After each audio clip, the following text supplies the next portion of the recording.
안녕하세요 여러분. 우리 보건직 그리고 의료기술직, 보건연구사, 보건진료직 강의를 담당하고 있는 안진아 교수고요. 여러분들 만나서 반갑습니다. 자, 오늘 첫 시간이어서 제가 오리엔테이션 먼저 진행을 하도록 할 거예요. 자, 공중보건과 보건행정을 제가 이제 강의를 담당을 하고 있어요. 그래서 이 두 과목에 대한 이제 전체 강의 커리큘럼에 대한 오리엔테이션을 진행을 할 거기 때문에 같이 좀 진행을 하도록 할게요. 그래서 우선 공중보건이랑 진행하기 전에 먼저 저에 대해서 간단하게 소개를 드릴 필요가 없겠죠. 여러분들이 다 알아보고 왔겠지. 제가 구구절절 저는 이런 사람입니다 할 필요는 없을 것 같고요. 그래서 이제 이런 사람이고 제가 어느 학교를 나왔고 어디에서 강의를 했고 사실 그게 중요한 게 아니죠. 여러분들한테 어떤 강의를 해줄 수 있는 사람이냐, 여러분들의 실력을 얼마나 빠르게 상승시켜 줄 수 있는 사람이냐라는 게 중요할 거예요. 그래서 여러분들이 아마 요즘 수험생들이 되게 이제 야무지고 똑부러져서 그냥 강의 선택 안 하고 누가 좋대더라, 광고 보고 이렇게 안 하잖아요. 다 이렇게 모티 영상이라던가 강의 영상, 샘플 강의 영상 같은 거 다 들어보셨을 거고, 그 중에서 아마 여러분들한테 가장 적합하다, 맞다라는 강의 스타일을 찾아서 오셨을 거라고 생각을 해요. 그래서 저에 대한 소개는 굳이 하지 않고 넘어갈게요. 좀 민망해. 그런 거 별로 자기 PR 잘 못하는 스타일이어서 저는 강의에 대한 얘기 위주로 좀 할게요. 우선 제 수업을 듣는 수험생들이 직렬이 굉장히 다양해요. 그래서 전공 과목임에도 불구하고 여러 분야의 직렬들이 이 공중보건이랑 보건행정을 보는 이제 시험을 보게 되는데, 보건직 공무원들. 자, 보건직 같은 경우는 공중보건, 보건행정 두 과목이 모두 전공 과목으로 들어갈 거고요. 의료기술직 공무원 같은 경우는 공중보건만 수업을 듣게 될 거예요. 자, 보건연구사 선생님들이 이제 제 수업을 많이 듣는데, 보건연구사 같은 경우는 아마 다른 직렬 준비하시는 분들은 저건 뭐야? 라고 할 거예요. 그래서 보건연구사 같은 경우는 연구직 공무원, 그래서 이제 7급, 6급, 그 사이 정도 되는 직급이고, 거의 이제 한두 지역 빼고는 다 석사 이상 지원이 가능한 직렬이에요. 그래서 저희 보건직이나 기술직 준비하시던 분들이 제 수업 듣다가 연구사 도전해보고 싶어 해서 석사 이후에 다시 도전하시는 분들도 있긴 해요. 그래서 그런 직렬이 있어요. 그래서 보건연구사 같은 경우는 보건학이라는 게 전공 과목으로 들어가는데, 보건학이 사실 공중보건이랑 보건학이 같은 과목이거든요. 근데 조금 더 범위가 넓어서 보건행정 파트가 조금 더 들어가요. 그래서 보건행정이 이제 제가 책이 2권으로 되었는데 1권까지만 공중보건과 보건행정 1권까지만 범위로 들어가 있습니다. 자, 보건복지부 준비하시는 분들 있을 거고요. 방역직은 이제 급수에 따라서 7급은 보건행정도 보고 9급은 이제 공중보건만 보고요. 보건진료직 같은 이건 또 뭐야 싶죠. 이거는 그우리 수업 듣고 이제 공부하다 보면 나오는데, 농어촌, 그 병원도 없고 의원도 없고 병원 한번 가려면 버스 타고 한 2시간 가야 되는 그런 시골에 병원이 없잖아요. 그래서 간호사를 보건진료직 공무원으로 채용을 해서 거기에 보건진료소를 설치하고 보건진료 전담 공무원으로 채용하는 공무원 제도가 있어요. 그래서 그 직렬이 이제 보건진료직이라고 보시면 돼서 여기는 간호사만 응시가 가능한 직렬입니다. 그래서 이렇게 제 수업을 듣게 되실 거고요. 여러분들이 합격 후기는 많이 찾아보셨을 거예요. 근데 대부분 제 수업을 듣고 합격하신 선생님들이 굉장히 많죠. 그래서 우리 대방고시 학원이면 이제 합격률이 굉장히 높은 학원이기 때문에 여러분들이 아마 먼저 찾아봤을 거고, 제 수업을 듣고 많은 이제 수험생들이 합격을 하고 합격 수기를 많이 남겨주셨죠. 그래서 찾아보셨을 텐데, 공통적으로 하는 얘기가 뭐냐면 우선 믿고 가라는 거예요. 그게 여러분들, 근데 이거는 제 수업뿐만 아니라 어떤 수업이든 간에 여러분들이 선택을 했잖아요. 그러면 의심하지 마세요. 좀 안 맞더라도 맞춰가면서 믿고 공부하세요. 어차피 돈 냈잖아. 근데 만약에 한 번, 2번 들었는데 나 진짜 안 맞는 것 같아. 빨리 환불을 하세요. 왜냐하면 위약금이나 이런 거 아깝다고 시간을 낭비하지 마시고, 시간이 훨씬 더 중요하거든요. 정말 나랑 강의 스타일이 이건 너무 안 맞다, 나 이 강의 진짜 못 듣겠다, 설사 그게 제 강의여도, 그렇다면은 저희 학원 같은 경우는 이런 얘기 해도 되나? 환불 되게 잘해주거든요. 깔끔하게 정말 묻지도 않고 따지지도 않고 정확하게 딱딱딱 이렇게 해주는 되게 착한 학원이에요. 그러니까 혹시라도 그렇다라면 저는 빨리 환불을 해드려라. 왜냐하면 시간을 뺏을 수는 없거든요. 그래서 그렇지 않고 내가 이 수업을 듣기로 결정했다라고 하면은 그 수업의 내용을 믿고 공부를 하세요. 그리고 그렇게 믿고 같이 가야지, 같이 협력을 하면서 믿고 가야 합격할 가능성이 훨씬 더 높다라는 걸 좀 알고 생각을 하고 가셨으면 좋겠고, 그리고 제가 여러분들이 열심히만 따라오면은 정말 효율적으로 공부할 수 있게 도와드릴 거고, 여러분 머릿속에 다 이렇게 박히도록 만들어 드릴 거예요. 그렇게 강의를 해 드릴 겁니다. 자, 적중률 뭐 적중률은 사실 뭐 저만 높겠어요. 시험에 나오는 것들 위주로 수험서를 만들기 때문에 대부분의 수험서들이 적중률이 높은데 이제 이게 뭐가 있냐면 교재가 너무 요약되어 있다. 그러면은 적중률이 당연히 떨어질 수밖에 없고요. 그렇다고 시험에 출제된 모든 내용을 교재에 다 실어요. 그럼 적중률은 100%지. 근데 어떻게 돼요? 교재가 너무 두꺼워. 공부할 게 너무 많아.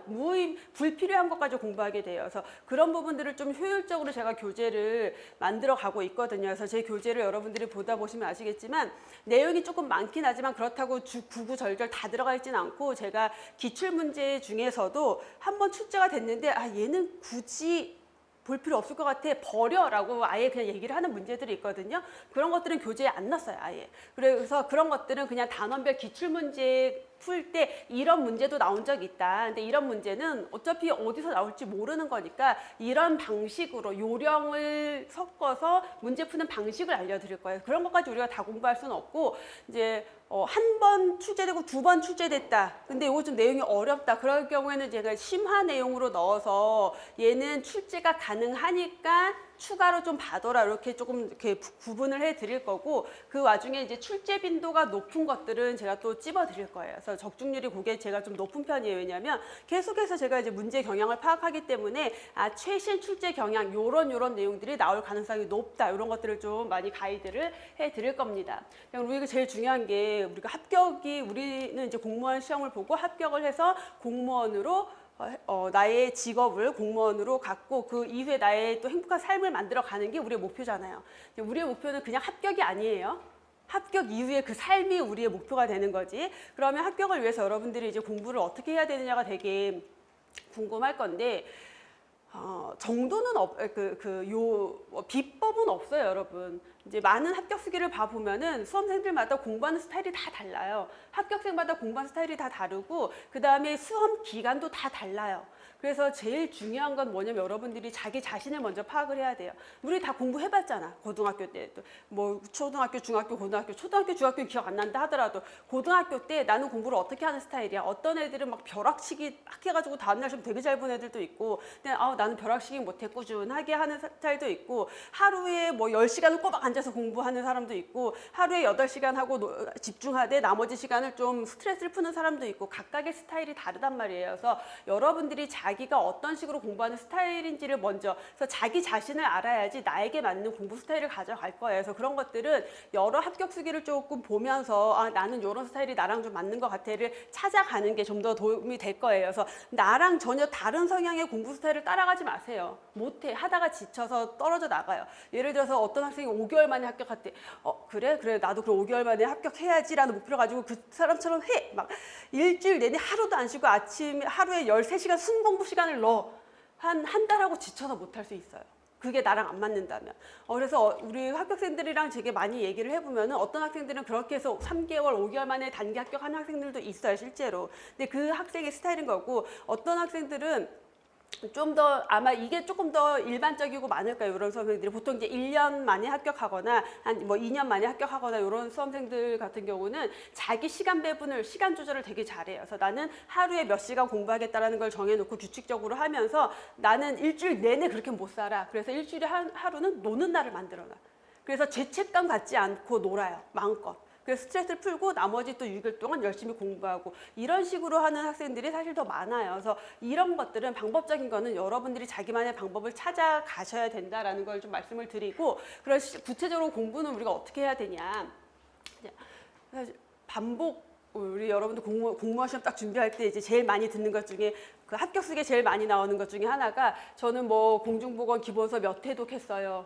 3회독 했어요. 10회독 했어요. 막 이런 얘기 나오잖아요. 왜 그렇게 회독을 많이 해요? 우리가 한 번에 이 내용을 다 알 수도 없고 불가능해요. 한 번에 안다는 것 자체가 불가능하고 그다음에 공중보건이나 보건행정이나 두 과목의 특성, 이 두 가지 과목의 특성이 뭐냐면 얘가 하나의 전공 분야라기보다는 여러 전공 과목들을 묶어서 짬뽕으로 만들어진 학문이다라고 생각을 하시면 돼요.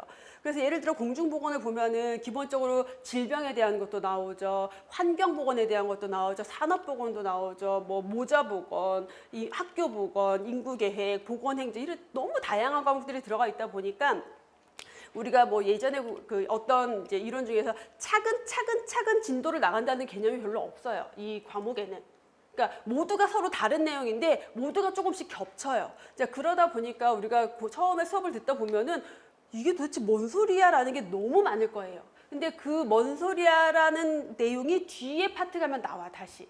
그래서 처음에는 당연히 이해가 안 되는 게 당연해요. 누구나 다 그래요. 근데 이해가 안 되더라도 아 그렇구나 하고 넘어가서 다 본 다음에 다시 처음으로 돌아와서 보면은 이게 그 말이었구나. 아 그래서 이게 이런 뜻이구나라는 게 이해가 될 거예요. 근데 그게 한 번만에 되느냐? 그렇지 않아요. 계속해서 반복을 하다 보면 그 이해가 이제 깊어질 거고 그러다 보면 나중에는 처음에는 너무 어렵게 느껴졌던 내용들이 나중에는 아 이건 너무 쉬워서 내가 더 안 봐도 돼 할 만큼 되게 가벼운 내용이 될 거예요. 그래서 처음에 우리가 한 번 딱 수업을 듣고 한 번 공부를 하면서 나 너무 모르는 게 많은 것 같아, 이해가 안 되는 게 많은 것 같아, 걱정하지 마세요. 누구나 다 그래요. 다 똑같아요, 우리는. 그래서 그런 것들에 대한 건 결국은 반복을 통해서 해소할 수가 있고 반복을 하다 보면은 뭐가 자연스럽게 이해가 될 수밖에 없어요. 그래서 이해가 되지 않고는 문제를 풀 수가 없어요, 여러분. 우리가 시험 문제가 단답식이 아니거든요.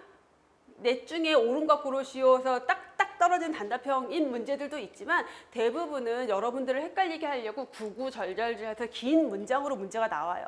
그러면 이 내용을 읽고 내가 맞다 틀리다를 판단하려면 뭐가 돼 있어야 돼요? 이해가 돼 있어야 돼요. 암기로 안 되는 거예요. 흑백 논리로 접근이 안 돼요. 문맥상 뭐가 맞는지 틀리는지를 봐야 되기 때문에 결국은 전체적인 내용들이 이해가 먼저 되어 있어야 된다라는 거고, 자 이렇게 해서 반복을 계속하다 보면 이해도가 높아질 거고, 자 그러고 난 다음에 이제 마지막 암기가 들어가야 되는데 뭐냐면 우리 공중보건에서 이제 수험생들이 처음에 가장 심장을 이렇게 바위로 진 누르는 것 같은 무게감을 주는 내용이 뭐냐면 뭐 목눈물 수질 기준이라던가 이런 것들 외워야 되는 것, 이해로 할 수 없는 기준치 이런 것들이 있어요. 이거 왜 시험 문제로 내나 몰라. 아니 공무원들이 그걸 외워서 가서 보나 다 이렇게 있는데 근데도 그 시험 문제 나와요. 왜? 틀리니까. 여러분들이 그런 문제에서 틀리니까 나오는 거예요. 그래서 그런 것들을 마지막에 암기를 하셔야 돼요. 처음부터 그런 것들 외우려고 하지 마세요. 이거뿐만 아니라 아마 또 뭐 감염병 분류해서 외우는 것 이런 거 다 외워야 된다고 생각하는데 그런 건 외우는 거 아니에요. 반복하고 이해가 되고 나면은 저절로 분류가 돼요. 그래서 저는 제 수업을 듣는 수험생들한테 감염병 종류 외우지 말라 그래요. 처음에 외우지 말고 그냥 아 이게 이런 질병이구나. 그래서 질병을 공부하다 보고 나중에 이제 질병을 쭉 공부하고 나면은 나중에 아 이게 이런 질병이니까 몇 급이겠구나가 자연스럽게 알게 될 거예요. 이제 그렇게 하다 보면은 이제 나중에 우리가 모르는 질병들 기타 등등 질병들만 추가로 외워버리면 되는 거예요. 그러니까 처음부터 그런 것들을 외울 필요가 없고 최대한 전체적인 내용에 대한 이해를 먼저 쌓아놓고 이해가 다 됐다, 이해가 다 된 건 아니겠지만 이해가 어느 정도 되면은 거기에 이제 플러스로 암기가 들어가야 되는 거죠. 결국은 합격을 위한 방법은 기본에 충실하는 방법밖에 없어요. 요령을 피우려고 해서는 될 수가 없어요. 왜냐하면 범위가 너무 넓고 문제도 굉장히 지엽적인 데서 나와요. 그러면 이런 지엽적인 것까지 보기 위해서는 내가 꼼꼼하게 이 기본서를 반복적으로 보는 게 가장 정확한 정답이에요. 그래서 요령 피워서 막 이제 요약되어 있는 것만 가지고 막 보면은 80점은 맞아요. 제가 제 교재에도 요약집이 있죠. 이제 안심노트라고 요약집이 있는데 제가 그 안심노트를 설명드릴 때도 항상 말씀을 드려요. 이것만 가지고 보시면은 80점은 맞는다. 80점 맞을 수 있어. 근데 우리는 80점을 맞으면 안 돼요. 80점은 떨어지는 점수예요. 여러분들 보건직렬 수험생들이 공부를 잘해. 열심히 해. 그러니까 정말 잘해요. 그래서 다른 직렬에 비해서 합격선이 굉장히 높아요. 물론 지역마다 좀 차이가 나고 매년 해마다 차이가 나지만 보통 90점 이상인 경우가 너무 많아요. 그러면 내가 시험 보는 지역에 내가 시험 보는 해에 90점 이상이 아니라는 보장이 없어요. 대부분 높아요. 어쩌다 운 좋게 70점대 합격선이 나오는 경우도 있지만 그게 합격선이 70점인 거지 위에 만약에 3명이 합격했어요. 근데 2명은 90점, 뭐 95점인데 1명이 70몇 점이에요. 중간이 없어서 그럴 수도 있는 거거든요. 그래서 합격선은 사실 크게 의미가 없어요. 결국은 내가 최대한 고득점을 맞아야 된다. 더군다나 우리가 보는 시험은 한 지역에 굉장히 소수 채용이잖아요. 가끔 경기도 뭐 어느 지역 같은 경우 뭐 5명 뽑는 경우도 있긴 하지만 보통은 1명 아니면 2명이란 말이에요. 그러면 나는 여기에서 1등을 해야 된다라는 생각으로 공부를 해야 되는 거고, 자, 그렇게 하려면 내 목표 점수는 얼마? 100점이어야 돼요. 좀 어떻게 맞아? 100점 많이 맞아요. 우리 선생님들 시험 보고 나면은 저 공중보건 100점 맞았어요. 보건행정 100점 맞았어요. 정말 많이 저한테 얘기해 주시거든요. 그렇게 만들어 드릴 거예요. 그래서 그럼 그렇게 가기 위해서는 결국 이 기본에 가장 충실하게 공부를 해야지 지엽적인 것까지 보고 그 다음에 마지막에 이제 문제 푸는 요령까지 딱 덧붙였을 때 100점이 가능해진다라는 거죠. 그래서 우리 목표는 100점을 목표로 공부를 해야 됩니다. 그렇기 때문에 기본에 충실해야 돼요. 그래서 제 강의는 제가 여러분 사람마다 가지고 있는 재능이 다 다르잖아요. 여러분들도 각자의 다 재능을 가지고 있고 그래서 저는 무슨 재능을 가지고 있을까를 되게 많이 생각을 해봤는데 이제 학교 때부터 그랬어요. 제가 그러니까 남 앞에 가서 말하는 거 좋아해. 그러니까 발표하는 거 되게 좋아했었어요. 발표 손 들고 하고 그러니까 이제 저는 강의하는 게 너무 맞는 거예요. 근데 이제 이 모든 사람들이 나만 보고 있으면 너무 기분이 좋아. 근데 여러분들이 딴짓하고 있잖아요. 그러면 그 사람은 기분이 너무 나빠. 그래서 저는 학교 강의를 할 때, 대학에서 강의할 때 되게 싫었어요. 저기 뒤에 애들 막 그룹 말고 화장하고 있고 막 딴짓하고 있고 그게 너무 싫은 거야. 그래서 저는 이제 이렇게 여러분들 앞에서 말하는 걸 되게 좋아하는 사람인데 그거는 그냥 좋아하는 거고 거기에 제가 가진 재능이 뭐냐면 어려운 거 쉽게 설명하는 재능은 제가 정말 타고났어요. 타고났나? 습득된 건가? 어쨌든 제가 가지고 있는 가장 큰 재주는 어려운 걸 쉽게 설명해주는 능력이다. 그게 왜 그러냐면 여러분들의 마음을 최대한 많이 이해하려고 하기 때문에 제가 정말 그 어려운 내용도 쉽게 설명을 해드릴 거예요. 특히 이제 이게 어떤 과목, 어떤 파트에서 많이 여러분들한테 도움이 되냐면 역학이랑 보건통계가 우리 과목에 들어가 있거든요. 근데 역학이랑 보건통계는 보통 여러분들이 학교 다닐 때도 너무 싫어했어요. 역학 연구방법론. 그 다음에 통계학이잖아. 그러니까 여러분들이 계산도 해야 되고 막 이러니까 보통 수험생들이 역학이랑 보건통계를 너무 어려워하거든요. 근데 제가 정말 제 수업 들으면 나중에 여러분들이 따로 공부할 필요 없게 만들어 드릴 거예요. 수업 내용만 이해하면 문제 바로 풀 수 있게 만들어 드릴 거예요. 그래서 결국은 제가 굉장히 쉽게 계속해서 설명을 해드리고 그로 인해서 여러분들이 자연스럽게 이해가 될 수 있도록 시켜드릴 거고 그 다음에 매 파트가 넘어갈 때마다 결국은 이 서로 각각 다른 파트지만 내용이 조금씩 다 중복이 돼요. 앞에서 나온 내용이 뒤에 또 나오기도 하고 뒤에서 배워야 될 내용이 앞에 단어만 나오기도 하고 그러기 때문에 그런 것들이 나올 때마다 제가 다시 한번 설명을 해드리고 다시 한번 언급을 하고 숙지를 시켜드리다 보면은 여러분들이 자연스럽게 암기해요. 대표적으로 뭐 있냐면은 우리 이제 공중보건 역사 막 이런 거 나오면은 몇 년도에 무슨 사건, 몇 년도에 누구 이런 거 외우기 너무 힘들거든요. 그냥 외우지 마세요. 나중에 저랑 기출문제 풀이하다 보면은 저절로 외워져서 여러분들이 다 말하고 있을 거예요. 저절로. 그렇게 만들어 드릴 거예요. 자, 그리고 제가 앞에서도 말씀을 드렸지만 출제 가능한 모든 내용들을 교재에 넣되 출제가 된 적은 있지만 굳이 보지 않을 것들은 넣지 않았어요. 그래서 여러분들이 효율적으로 공부할 수 있게 하고 심화이론이 이제 들어가 있는 게 여러분들한테 되게 큰 도움이 되는데 심화이론 같은 경우 사실은 원래 출제가 안 되던 내용인데 의대에서 사용하는 교재에 있는 조금 깊이 있는 내용인데 그게 보건연구사 문제에 나와요. 근데 보건연구사 문제 나오잖아요. 그러면 그 다음에는 보건직이나 기술직 문제에 걔를 갖다 써요. 보통은. 그래서 그런 식으로 출제가 시작된 것들이 심화이론에 들어가 있어요. 그러면 나는 심화이론, 난 보건연구사 아니니까 심화이론 안 봐도 되겠네? 아니에요. 여기에서 얘네들을 통해서 100점으로 갈 수 있는 거예요. 그래서 심화이론까지 잘 보시면은 전체 범위에 대한 공부가 가능할 거예요. 그리고 뭐 앞에서도 잠깐 설명을 드렸지만 이제 예전에 많이 출제되는 것들이 있고 예전이나 지금이나 계속 출제되는 것들이 있고 요즘 들어서 출제되기 시작한 애들 근데 빈도가 높아지는 애들 이런 것들을 수업 중에 제가 계속 짚어드리고 설명을 드릴 거니까 그게 여러분들한테 좀 마음이 도움이 될 거예요. 그래서 강의는 이렇게 진행이 되고 자, 전체 커리큘럼 한번 정리를 해보고 가면은 이제 기본 이론, 심화이론, 단원별 기출문제, 모의고사 그리고 파이널 특강까지 진행이 돼요. 그러면 이제 딱 한 시즌이 끝나는 거예요. 저의 한 1년이 끝나는 거예요.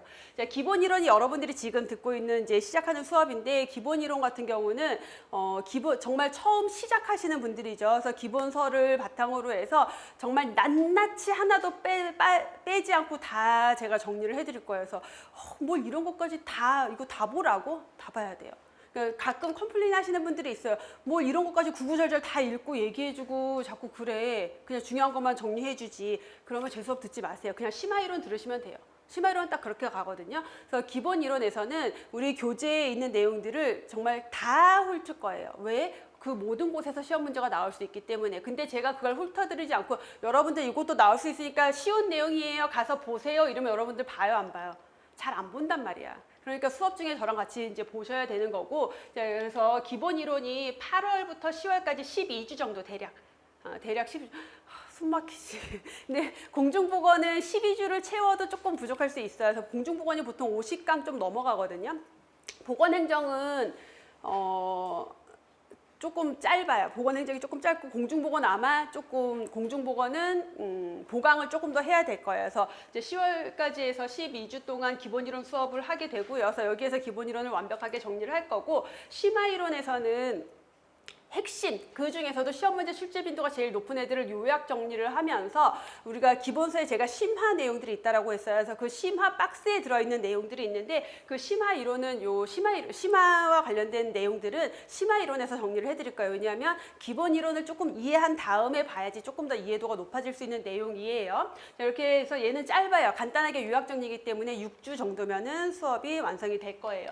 자, 그다음 단원별 기출 문제가 1월 달부터 진행이 될 거예요. 그러면 우리 보통 시험이 이제 10월까지 있잖아요. 그래서 10월까지 시험을 제가 최대한 복원을 해서 기출문제집이 나오고, 그 기출문제집 가지고 3개월, 그래서 마찬가지로 12주 동안인데, 마찬가지예요. 공중보건이 범위가 넓기 때문에 공중보건이 조금 더 길 거고 보건행정은 좀 짧을 거예요.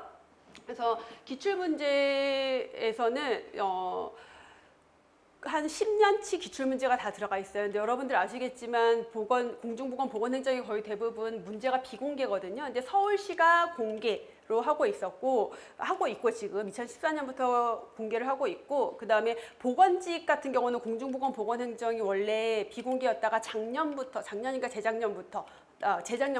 2021년, 2년 그때부터 공개로 바뀌었어요. 근데 의료기술직 같은 경우는 지역마다 시험 보는 날이 다 달라요. 그러다 보니까 문제도 다 비공개로 그냥 자체 출제이기 때문에 그걸 다 복원해서 만든 문제들이고, 이 단원별 기출문제 풀이 수업 때는 되게 중요해요. 여러분들한테 도움이 많이 될 거예요. 그래서 만약에 수업을 못 듣는다 그러면은 기출문제라도 여러 번 보셔야 되는데, 기출문제를 보다 보면은 어디에서 문제가 어떻게 나오는구나가 완벽하게 좀 이해가 될 거고, 그 다음에 제가 기출문제 수업할 때 제일 여러분들한테 확실하게 해드리는 게 뭐냐면 문제 푸는 요령.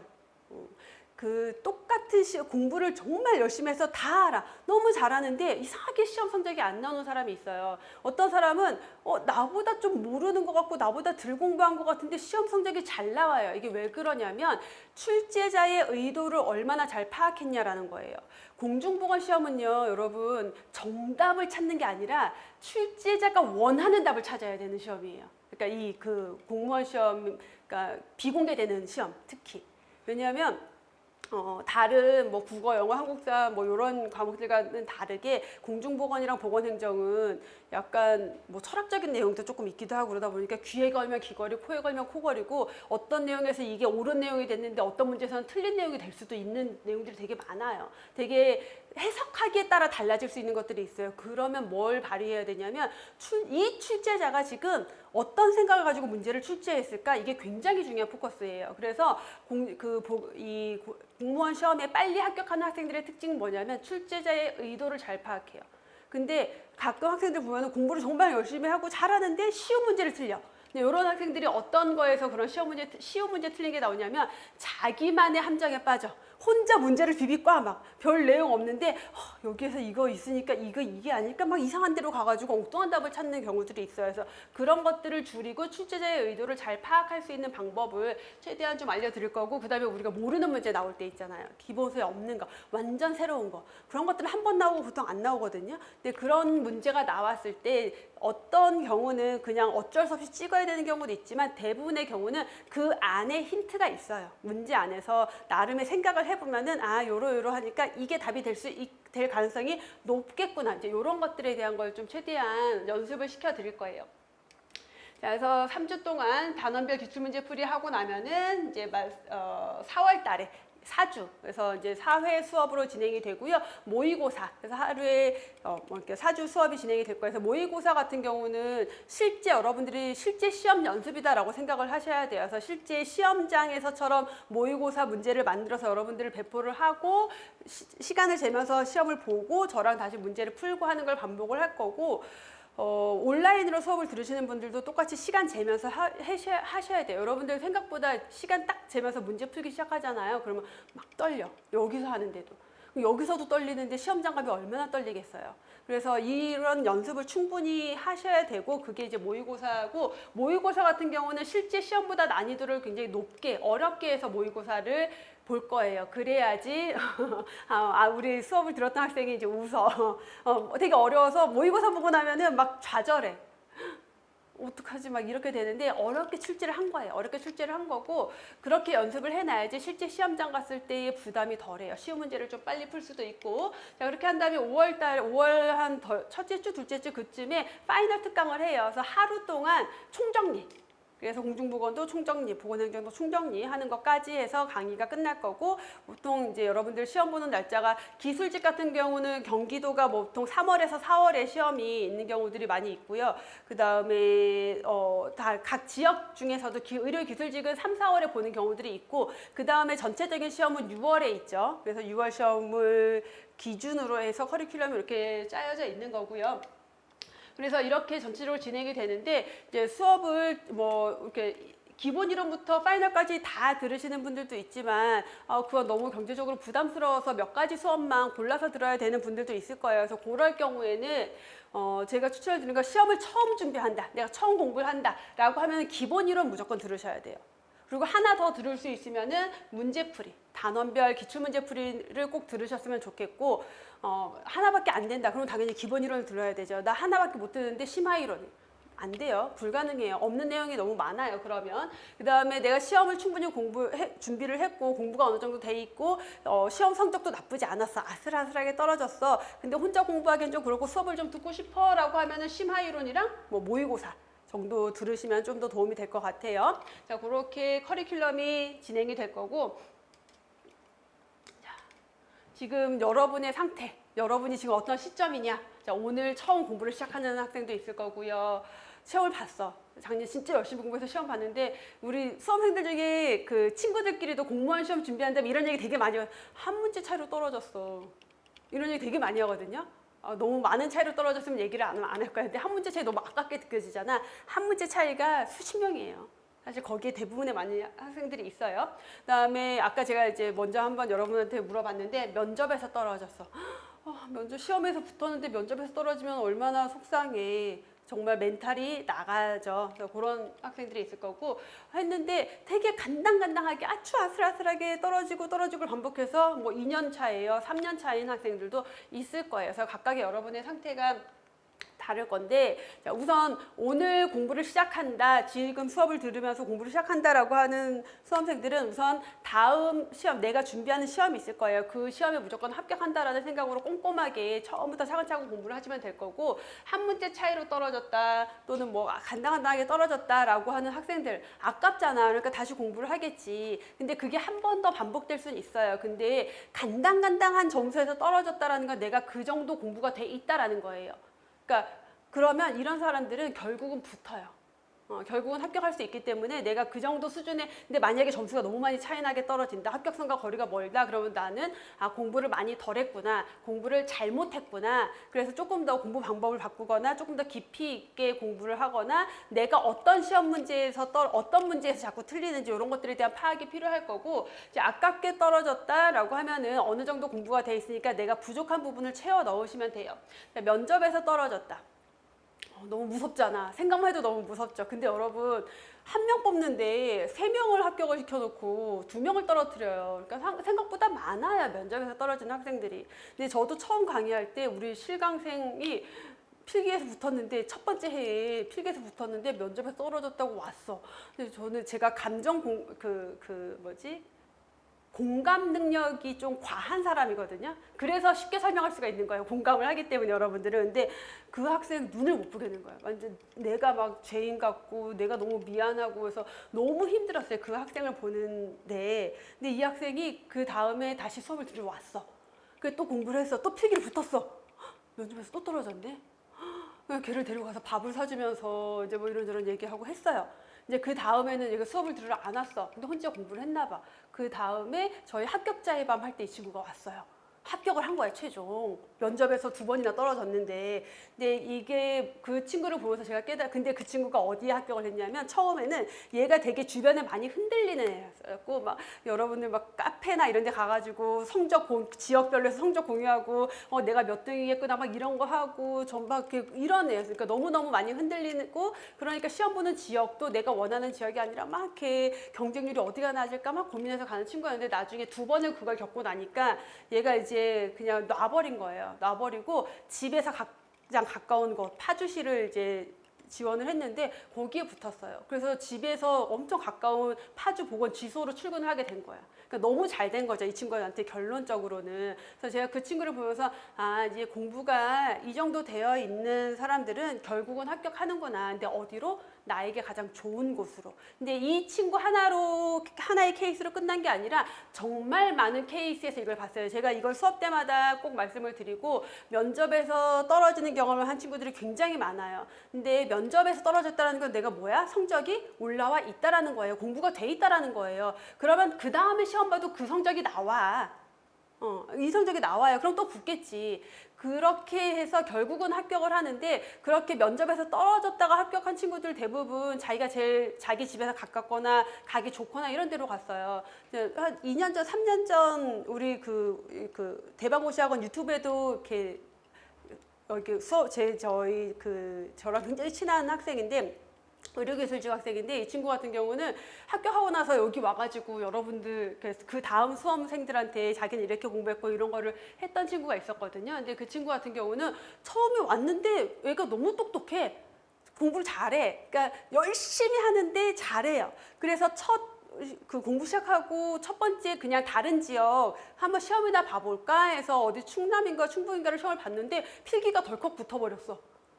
얘는 서울에 사는 애인데, 그리고 충북으로 갈 생각도 없는, 충남으로 갈 생각도 없는데, 그 면접을 보러 갔는데 면접에서 떨어졌지. 그래서 그건 너 자리 아니니까 괜찮아. 이제 그러고 나서 경기도 시험, 이제 목적했던 경기도 시험을 봤어요. 근데 이제 한 해는 떨어지고 그 다음에 경기도 시험을 봤는데, 그때 얘가 본 지역에 필기 합격자가 2명이었고, 자기는 95점, 합격선은 90점.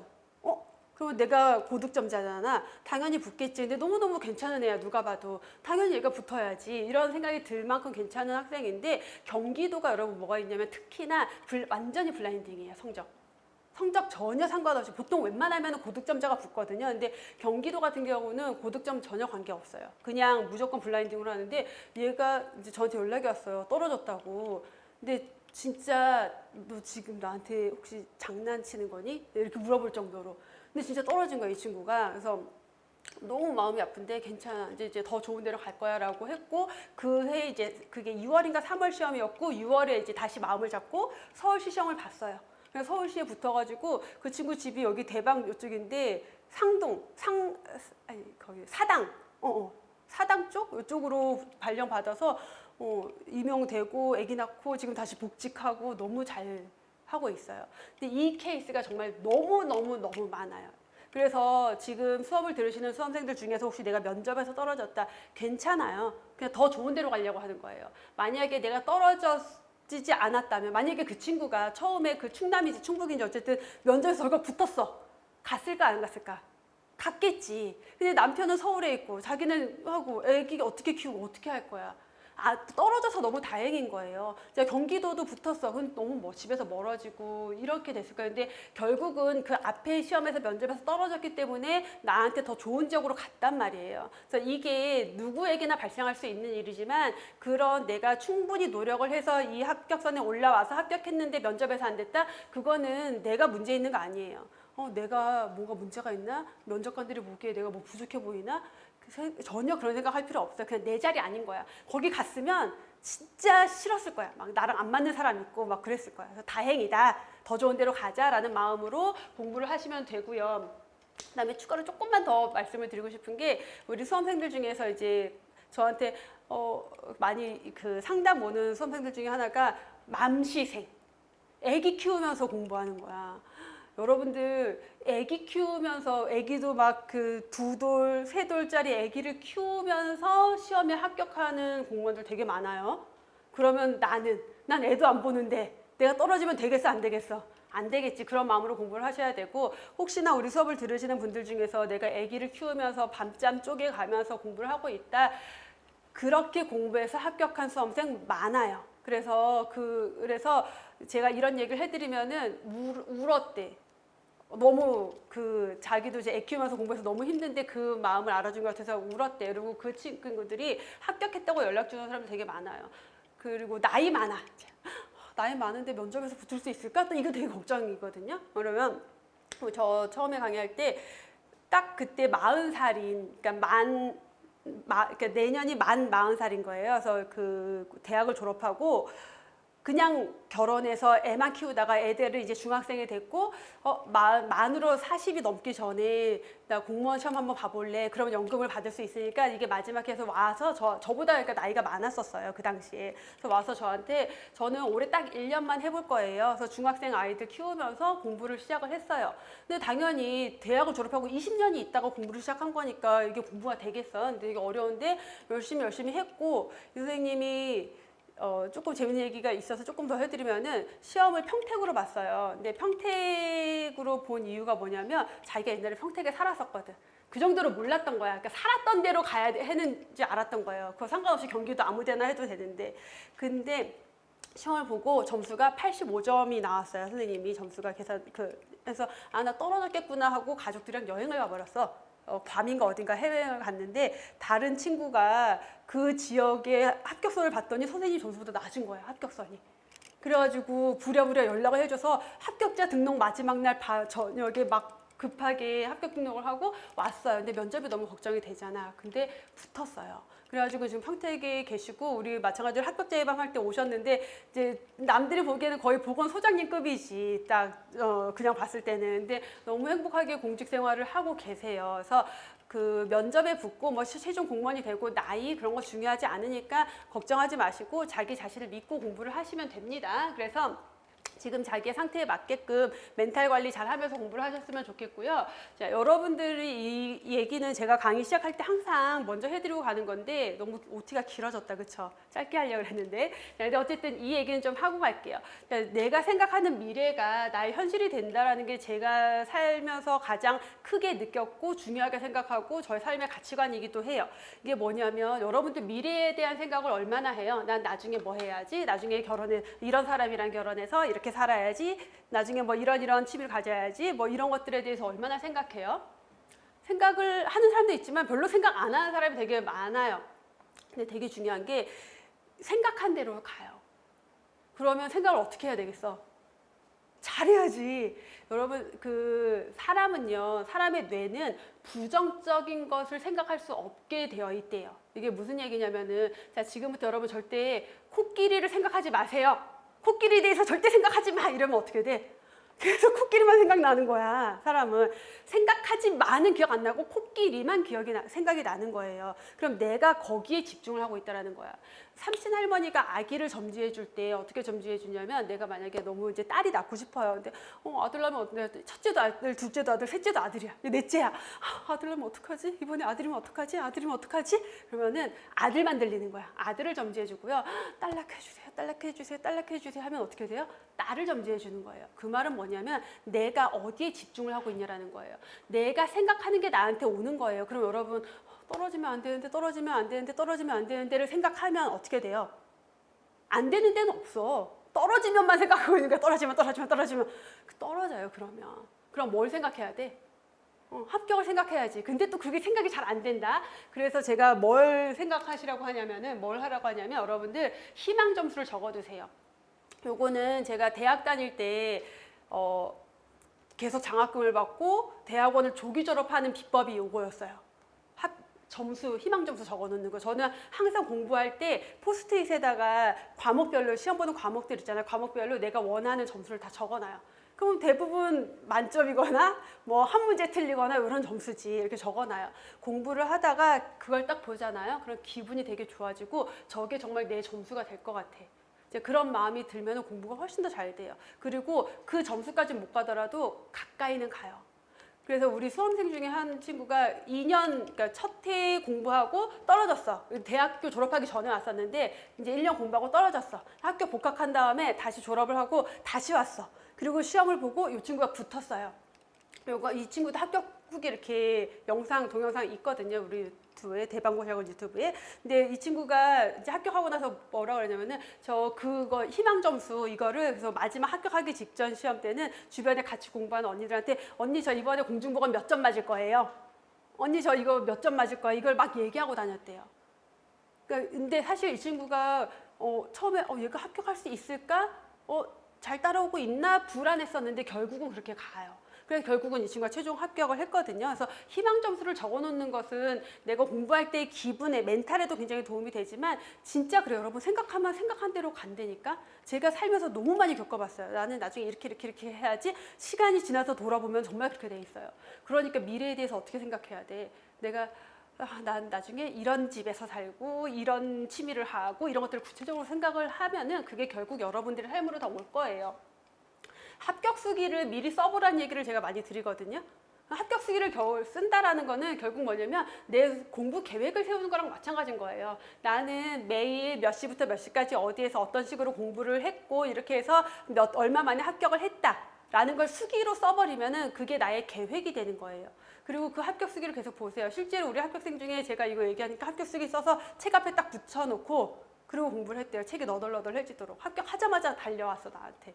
신나가지고. 그래서 합격수기도 미리 써보면 되게 좋고요. 그 다음에 제가 여러분들 이제 합격을 생각해야 되잖아. 근데 우리가 또 막상 합격을 생각하라 그러면은 자꾸 생각을 못 한다. 그래서 뭘 생각해야 되냐면은 합격한 다음에 내가 뭘 할지를 생각해야 돼요.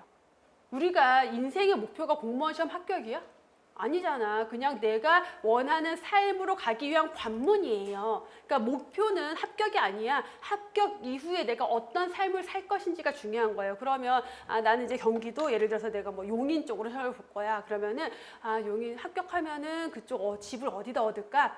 그래서 이 정도면 출퇴근이 뭐 차로 가능한 차를 사야겠구나. 그다음에 합격한 다음에 내가 퇴근하면은 취미생활은 뭘 할까?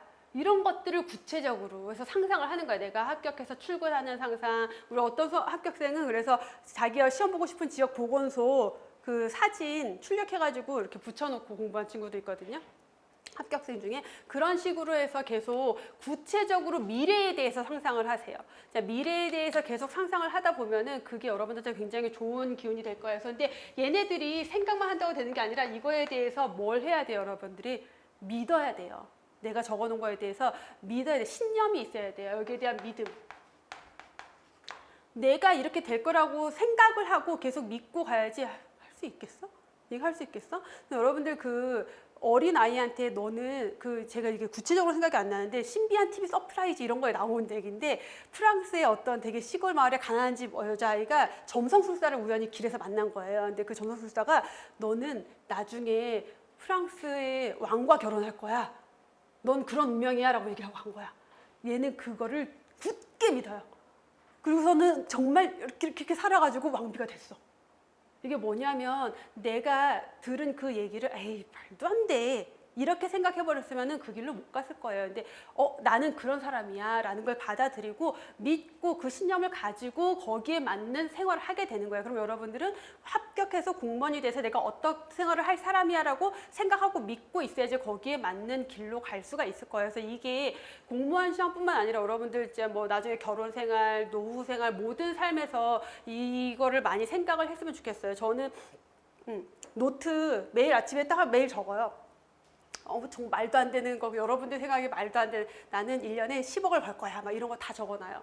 근데 안 될 것 같죠? 아직은 안 됐어. 근데 왜 이걸 얘기하냐면 옛날에 내가 이 강의를 하기 전에 생각했던 미래가 있었어요. 제가 이제 32살 정도에 결혼을 제가 되게 늦게 했는데 제가 32살 때 제 친구들은 28에 결혼을 다 했어요. 그때는 그랬어. 제가 나이가 좀 있어서 그래서 이제 32살이 됐을 때 결혼을 안 하고 있는데 그 당시에 뭐라 그랬냐면은 나는 나중에 뭐 아주 능력 있고 안정적인 남자를 만나서 일주일에 하루나 이틀 정도 강의하면서 취미생활 하면서 살 거야. 근데 그냥 막연하게 저는 항상 그런 걸 생각하고 주변에 이렇게 얘기를 했는데 어느 날 돌아보니까 내 남편이 정말 너무 능력은 있는데 너무 안정적이야. 그다음에 나는 일주일에 이틀 강의를 하고 하루에서 이틀 강의를 하고 있고 그다음에 취미생활을 하고 있어.